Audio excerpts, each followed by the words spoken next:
Okay, so it looks like they're just trying to decide on their own position 1. They don't want to have to deal with the more 5er, and well, for now, they're just going to go into that position 4 Mirana here for iG.V. No real necessary setup quite yet for that Mirana, but I suppose she could build into the Yules, and now Roa Never Give Up go for what appears to be a position 4 Skywrath Mage. Yeah, I really like this combo from RNG. It's the Clock Sky. So you get the cogs off, you get the Mystic Flare off, you've got a lot of damage coming out, decent control with the silence. You can still get the Ember Spirit locked down until he does have a way of purging that silence off. So it's a solid one to have. I mean, you do have to worry about the damage the Ember can bring towards such a squishy target, but you do have options there. Still iG.V. We see it yet again. They pick up the Sand King. I hear that you don't really see too often, but you combine that with the Keeper, you consider the control and the damage the Sand King can bring in a team fight, it can kind of gel with his draft quite nicely. It can, but I'm kind of confused as to why they keep going for this hero. I suppose there's a reason why it hasn't been very popular. There's other heroes that can kind of offer that control. iG.V, I mean, they're yet to show us. You do have the Burrow Strike Arrow combination now in the laning phase at least, so there is still plenty of potency in the Sand King for sure. It's just, last time we saw it from iG.V, its impact was sort of lacking, it felt like. We saw it took a bit of time to get that blink up on the Sand King, and by the time you had it up, it wasn't really as effective as you would have hoped. And now RNG, they make matters even worse for iG.V. They go for the Lifestealer pickup. So that Sand King really doesn't affect the Lifestealer as long as Rage is available anyway. Yeah, it's not just the Sand King. You're canceling out the Mirana, the Keeper of the Light's damage and control, even the Ember Spirit early on with a magic build just won't be able to dent that Lifestealer. So it's an excellent pick from RNG. You've got great natural vehicles as well in the Quap, in the Clockwork. The Lifestealer is enabled to play really aggressive. This is a very fast lineup from RNG. You're not looking for a lot of big items flying out here. You just need EXP. And once that's up and running, they can just take control of this game if you're not careful on iG.V's side. Yeah, definitely true. Roa Never Give Up. Final ban out now. We see the Lycan LC being removed by both teams. 10 seconds and remaining. it is iG.V still looking for a position 1 pickup. Unless they're going to run the POS 1 Ember and throw someone else mid instead. Either way, RNG, they're going to have a bit more of a think about this one, but I imagine they are going to just keep getting rid of any position 1s they're a bit afraid of here. I just wonder what it could be that they're looking at last. I mean, with a Lifestealer pickup, you are kind of free to try to exploit, say, an Illusion draft here from iG.V. Maybe Kiel could make an appearance. You ban out Naga yourself. Herablade could be it, but up against a magic damage a Quap and Sky brings, that's a bit iffier. So they want something to manipulate what RNG has in kind of holds in their draft. A PL could be nice if they do want to play that kind of game. They would have to buy it some space, but it can overwhelm a Lifestealer at some point. Yeah, they get rid of the Viper, so they've switched around to the mid lane again. They're just not wanting to give that Viper away, which has been rather popular as of late as well. If you just want to dominate that mid lane, and Roa Never Give Up, they'll know it very well because they had to play up against that Viper multiple times when they were playing up against SAG, and it really ended up ruining Setsu's lane every time. So Roa Never Give Up, their last pick. Flyman still needed a hero, and the Mars was there. They banned out the Tidehunter, but Flyman, I can't believe the Mars actually made it through all the way to the last pick. And iG.V, they actually take the Spectre, which is quite intriguing.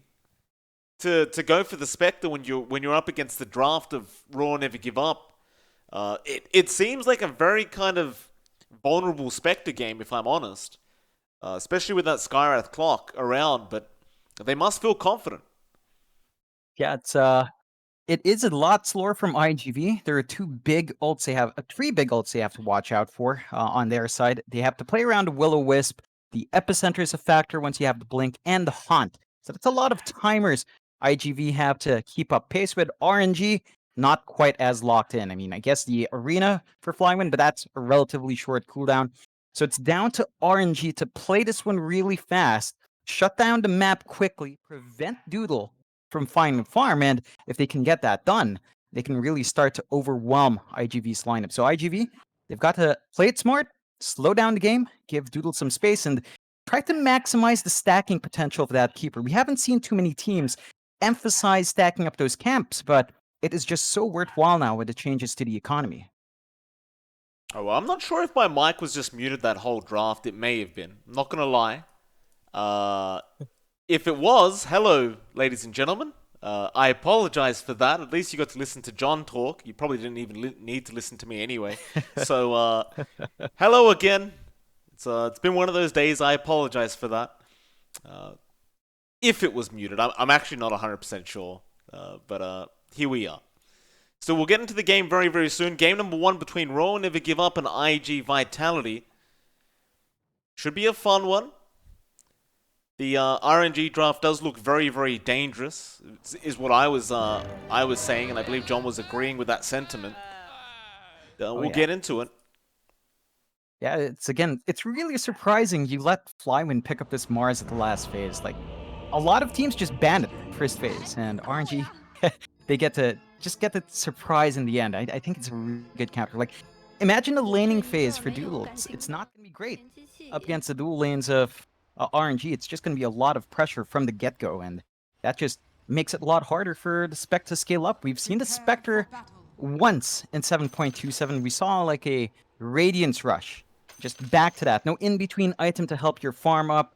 You know, maybe you stop by for the Soul Ring to give yourself some more mana to spam out the Spectral Dagger, but it is a very hard hero to really efficiently farm with the Necronomicon nerf hard. It's one of the heroes that was really hit by that item change. Yeah, see, that's why I was kind of shocked that they went into the Spectre. When you brought up the PL, I thought that may have been the pick. But then they go for the Spectre position 1, and I kind of wonder what Doodle plans to pick up here to help him farm up quicker. And he may very well go back to that Radiance build that you just mentioned. But we've seen how long of a build-up that can take, especially if you are up against a hard lane.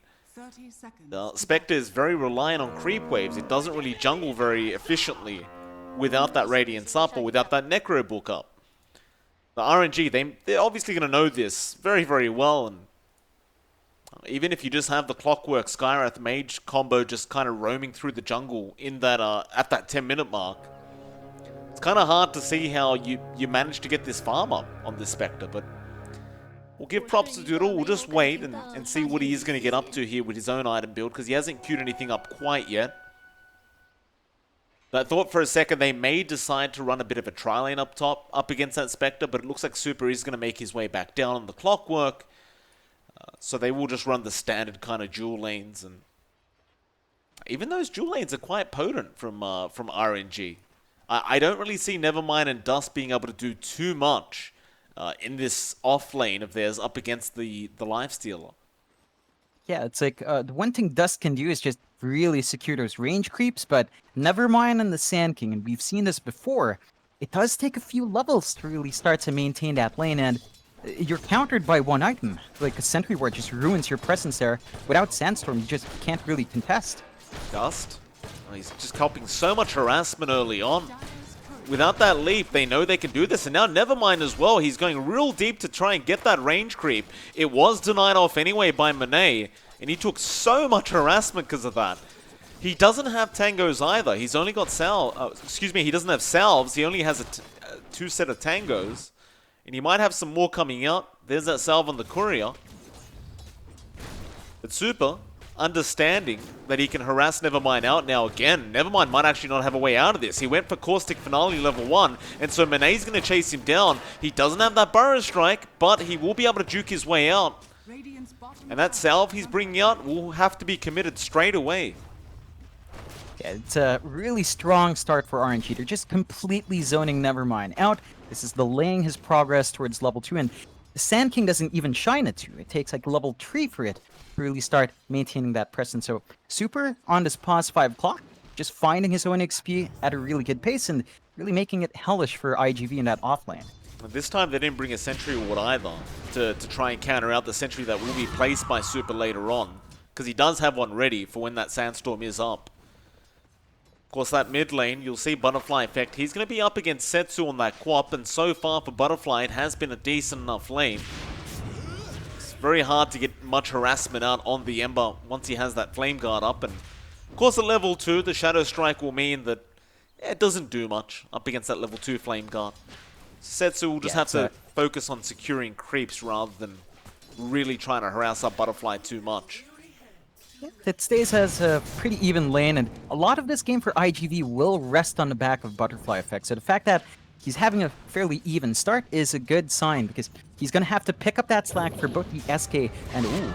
Yeah, Setsu, he's just might be dead. Yeah, Butterfly, he does get the kill and gets a de-aggro as well. Bot lane, Nevermind, also goes down to Monet, and oh, well, Butterfly just denied himself off in that mid lane. Not a big deal there. Of course, he already got the Quap kill and XP, so it's worth just resetting, but it'll be a 2-for-1 for RNG. They still managed to get the Sand King down bot, but definitely a great kill down that mid lane as well, getting that kill onto Setsu. Yeah, again, it's really important for Butterfly Effect to have this great start. Because of how rough that offlane is, it's all down to the Ember to keep applying that pressure, and at level 4, you can really start pumping it onto Setsu now. Top lane as well, you'll see QIQX, he's going to be up against September in terms of supports, and Doodle will be around there on the Spectre, up against Flyone on that Mars. They're both sitting at 18 last hits, 3 denies right now on those cores up at the top lane, but Flyone's got a nice creep wave right underneath that T1 tower. So it hasn't been all bad for Doodle quite yet. In fact, they're going to try and make a chase onto September. Dagger gonna fly out. They're actually gonna make the chase for this.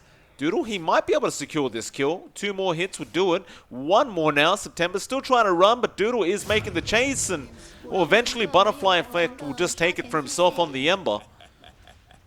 And we'll see the TP straight back up to that top lane for Doodle. It's a bit of a costly chase for Doodle. He misses out on quite a fair bit. Few creeps, and Flyone does manage to widen that last hit cap just a bit. So he is giving that kill over to Butterfly Effect. Again, a lot more important for the Ember to find that early snowball. But the Spectre, at this point, really does start to have issues maintaining that lane. Flyone, even though he's slightly behind in EXP, is starting to get a bit more annoying with that Soul Ring up and running. That's it. Once that Soul Ring's up, it gets very, very dangerous for the Spectre. It's like Doodle's actually going for the Urn build, surprisingly enough. That's really old school.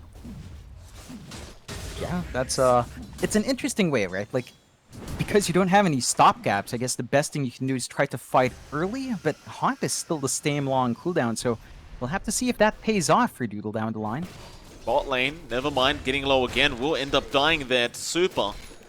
And this bot lane has been really disastrous for the side of iG.Vitality. The Sand King not really able to get anything.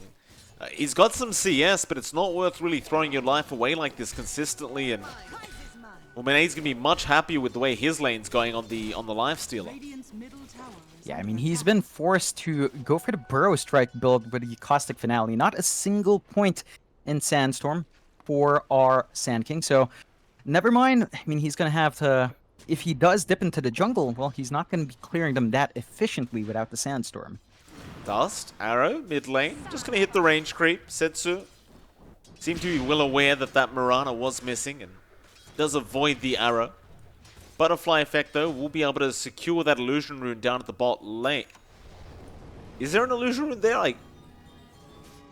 No. Huh. What? There's an emblem saying there's an Illusion Rune. That's a... Where's the rune?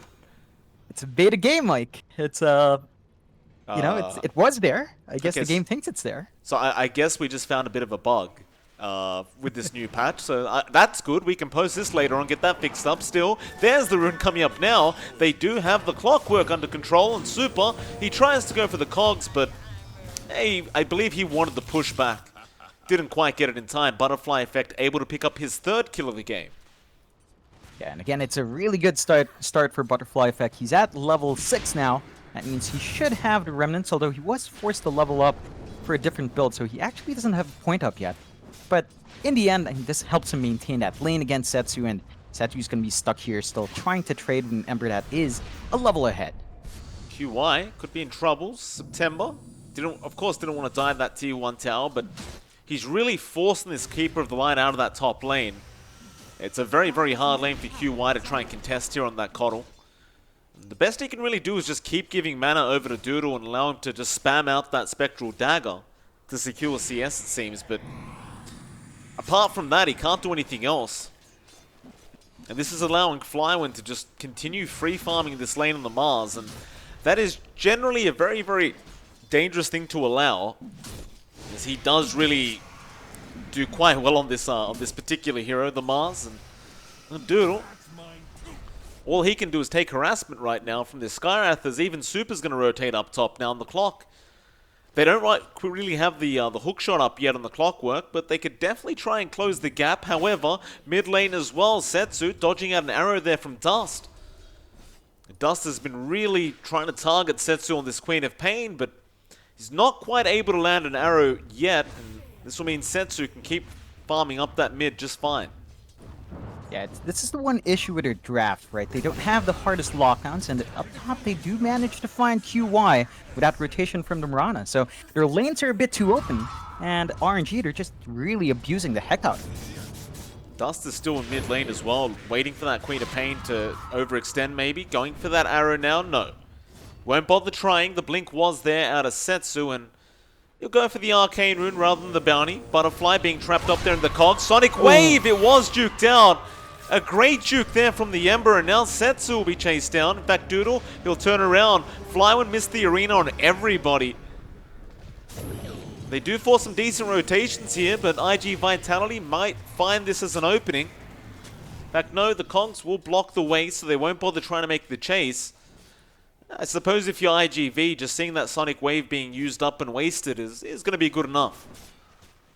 Yeah, it's a bit of an opening for iG.V. They do plump a lot of heroes down mid. I mean, you even drag out Doodle with first haunt without a single kill. So it's a very costly spell to kind of commit for that, and you are still giving a lot of space towards Monet. Monet is rushing that Maelstrom build on the Lifestealer, which we haven't seen in a while, but if it works, it works. You know, it allows Monet to fight a lot faster, and that's really all RNG wants. They want to hit 6 in their supports and start laying it onto iG.V. Never mind. He's going to Sandstorm, but goes for the Burrow Strike. Super's coming in, and he does have Dust available. Never mind, is basically guaranteed to die now. No Burrow Strike to really jump himself out of there. He's just gone. That's going to be a second kill there for Monet, though mid lane September does also end up going down. Butterfly picking up his 4th kill on the Ember now. And, well, it's almost like all these kills going over to Monet is being offset by the fact that this Ember is getting so many kills as well. Now, yeah, Butterfly, he's not going to make rotations yet on the Ember. He's just going to continue escalating in this farm lead. Yeah, I think it's really important he finds that fast timing on the Orchid. They need that additional control and silence just to be able to find those guaranteed kills, and there's not much he can do by himself without that just yet. Monet going to go after Dust. Dust has no mana and no leaps anyway, so he's dead. Another pick up there for the Lifestealer, and QY getting speared over to that wall by Flywind. He'll also go down. So 2 more kills going to RNG, and now, well, they hold a 2k net worth lead. Yeah, it's slowly piling up for RNG. I mean, you do have really good progression on Butterfly Effect. Well, you can give iG.V that, but Doodle's farm is supremely slowing down. He is rushing that Manta style first in the spec, but it's going to be a while until that's up. You just don't clear caps fast enough with no real in-between item for you. And you contrast that to Flywind, his lane matchup. He's very close to Blink, just 1,000 away. And once Flywind has that Blink, he's just always going to be ready to fight as long as Arena's up. No, I love this as well. They're not allowing Doodle to farm that side of the jungle. They'll take his large camp away. Even without the tier 1 tower up top going down yet, they're just not allowing him to get any form of farm. And luckily for Doodle, he did get an Iron Talon, which is extremely lucky considering the circumstances right now. So that's going to be that farming tool we were kind of hoping to see out of Doodle, basically, right? You can't really expect much else. He's just going to go for the Manta style straight after, and now Butterfly Effect going to rotate top. Nice arrow out from Dust. Arena was dropped, but it's going to do nothing, or maybe it does now with that Skywrath ulti coming in, but the Haunt there from Doodle. Dagger? No. It's not going to be enough. Flywind, he proves to be too tanky, even with that arrow connecting. You commit Arena, but it's a short cooldown anyway. You won't mind that if you're RNG. Yeah, that's a really good trade for RNG. They force an early rotation out from Butterfly Effect that doesn't pay off. So that's time where your Ember's not farming. That's time where you're freeing up space for Setsu, freeing up space for Monet, and they're building up really well. Monet has the Maelstrom. So on this Lifestealer, he is ready to go. They already have level 6 on Super as well. They could just go for an Infest play and start tearing through iG.V if they actually wanted to, but real reason. They're still finding farm, and they're still winning out in these trades, regardless of the fact that Monet's free farming. Yeah, I think that's the point, right? Like, Monet's just going to keep hitting creeps for the next 10 minutes. He's going to get that halberd up. No need for him to join in right now because they're just destroying them. There goes the Mirana. Dust will go down still. Butterfly Effect does get a trade. September also dying. Setsu, he's very low on mana, so Monet does have to get involved now. Butterfly finding another. Almost getting that quap, but a great blink out. And Butterfly, he will try and push it to the limits before he does Remnant out. In fact, no, he has no Remnants. So the Will-O-Wisp will protect, but the Scream out from Setsu. He just barely got enough mana from, I believe, the Magic Wand to be able to commit that Blink Scream, and that's a huge kill to get on that Ember Spirit. Oh, it absolutely is. That just really takes a lot away. That was the highest value net worth hero on iG.V, and bleeding that out to Setsu just widens the lead of that Quap. You do have Monet being chased down, but again, you don't have the proper lockdown, and that just means he gets to go out scotch-free. Now, you do have the Blink on Nevermind, so you can play with that Epicenter with the Sand King. The question is, can they find that opening? Because a Lifestealer is not the easiest thing to stun out, and you've got on Flywin as well. Infest is going to be there. Who's it on? Did I not just hear an Infest? No, I did. It's going to be on Super. And mid lane, they are going to hook shot in straight onto that Mirana. And, well, she's trying to get out of there. Dust probably is just dead. The Urn out will be enough. And Setsu had the Shadow Strike now. Butterfly Effect not quite getting the Remnant he wanted. He'll try to Remnant away, but Super is going to be there to block the pathing. It's just another easy couple kills there for RNG. And they're going to set up for that mid-tier 1 tower. And this should really be devastating here for iG.V. It's going to open up that jungle. Yeah, it's going to take a lot of farm away from their Spectre, from their Sand King. It just makes it a lot less safe for Doodle to hang around, and he's trying his best, but he doesn't even have the Yasha up and running just yet, so it's really slow farming. Oh. Caught out, Flywin, an easy kill with that Arena. Now Doodle, how do you get out of this? He'll dagger away and just go into the tree line. They know he's in there somewhere, but they're not going to bother chasing him down. For RNG, with this net worth advantage, they understand they can take free objectives. That's exactly what they'll do. Yeah, there's just no way iG.V contests. They have to play with the Epicenter, and they are smoked up on the side. Moonlight Shadow going to be there. They'll make the jump onto that Skyrath. Haunting as well, and they'll get the kill on September. Can they get anything else? Haunt back in, but a great hook shot out from Super. He gets onto 2. Cogs there on Butterfly Effect. Will-O-Wisp drop, but Monet is going to take care of that straight away. And Butterfly forced to run out. Still, they do kill off Super. Never mind. He also goes down to the Sand King, and now Butterfly is falling way too low, and he does go down. It's a 2-for-2 trade, but Setsu just jumps in, cleans them up. Dust and QYQX also going down. And they're just having the easiest time of their lives right now, RNG. This game so far is not really much of a contest. No, it's 16-8, 7k lead for RNG at 15.5 minutes in. They've taken 2 tier 1 towers. iG.V has not found an objective in response, and they're trying to get farm on Doodle. It's just way too slow. They try to reveal that blink on Nevermind, but they don't even manage to use that Epicenter. And when they don't use that spell, it's just, it falls apart. They tried to go after Monet down at that bot lane, but he was just able to rage TP on, as you do. You haven't really... September actually goes down top lane. Nice kill there from Nevermind, unless it costs him his life, which it just may. Spear is there, and that's just a great setup from Flywin. This is why you can't give this man the Mars. He'll do this over and over again. Yeah, it's a really good trade for iG.V. Not only did they find that kill, but Nevermind had to use the Epicenter to kill off the Sky. He's got Doodle. Trapping the Cogs, Battery Assault with the Cogs pushback. Arrow is going to be nice from Dust. Flyone does have the arena, but he's waiting for that blink to be up. He eventually realizes they are too far away.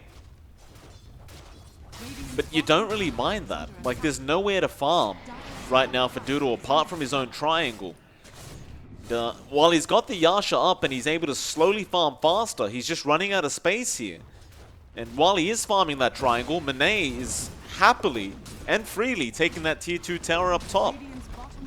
And you do see a little bit of a push back from Butterfly Effect on that bot tier 1, but the tier 1 for a tier 2 is really not an even trade. And again, it just allows a lot more of the map to be captured out by RNG.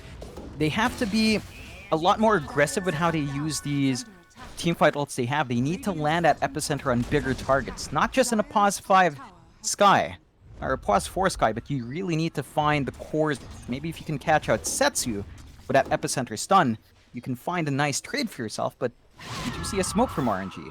There is, and they haven't gotten that tier 1 yet. They finally do, but they know exactly where they are right now. Flyone's got the arena, they infest the lifestealer, and well, Moonlight Shadow might actually save them, but no, they're going to take the high ground. Hookshot in super with the arena. It's going to be massive from Flyone. He's caught 3 of them, and they are just going to melt. There is no way out of this situation, or maybe there is. Never mind, still running, but no, that's that Arcane Bolt is chasing in QY. Never mind, tried for the TP plate. He's not going to make it out, and QY also going down. That's a real shame for IG. Not only do you lose that Sand King, but now he can't even TP for another minute. And mid lane, the Ember is still there. Yeah. It's not the way to do it. Just a lot of silences coming out from RNG. Of course, you've got the Orchid on Setsu, you've got the Silence on September as well. And they keep cleaning up. RNG 21-9, 12k lead at 19 minutes in. The only real boon here for iG.V is that Doodle is not dying. So that's a silver lining. It just doesn't matter when you're this far behind. Oh, Mirana. Dusty, just... You can't get close to him right now, not with this net worth deficit. Like, we're sitting at 13k. They have to create space somehow for Doodle, but how? How do you do it? Now there's a Mjolnir up on the Lifestealer. And I love the way RNG's playing this. They've essentially just drawn a line out right there, and they're just not letting them get past that line, past that tier 2 mid tower. It's just fantastic play here from RNG, controlling the map, and never mind, has to be careful. He's barely out of range for that sentry ward, but now Butterfly Effect, gonna show himself. Never mind, just trying to channel that Sandstorm as long as he possibly can, and protect that tier 2 mid tower, because once that's gone, you really are out of space. Butterfly, he'll spawn out super. Arrow gonna fly through as well. But you have that Mjolnir active being placed there from Monet, and now the Lifestealer gonna look for a chase. Isn't quite able to catch up Butterfly. But Hook, not gonna be there from super either. He barely misses out on the Sand King. Butterfly's just trying to secure a camp while he can, but now Flyone, great silence out from Butterfly, stopping that arena. Now there is going to be an Epi. No, Setsu, he cancels off the Epi, or rather, just forces him back. That Sand King's dead. Arena down as well. Doodle comes in, but a great Sonic Wave out. Once again connecting on 3. And it's a cleanup. They call GG. It's over. That's a 20-minute game coming out for RNG in game 1, and they're keeping that momentum great. iG.V, I mean, we've said they've had issues in this. Doesn't look like they're anywhere near to fixing that up. Let's see whether or not they get shaken up enough to change up their playstyle in game number 2. Well, they're going to need to. That was a very, very dominant victory here from RNG. And, I mean, look, they're definitely the favorites in this matchup. Nobody disagrees with that. But perhaps with that drafting, like we saw that last pick Spectre, we kind of questioned how that was going to go, especially with the economy changes and the item changes that happened. And as we kind of saw, I mean, Doodle, he went for that old school earn build to try and fight early, but it just did not work out. Still, game number 2 should be back up in about 5 to 10 minutes. It is MLP Dota and johnxfire, and we'll see you all again very, very soon for that second game of this best of 3 series.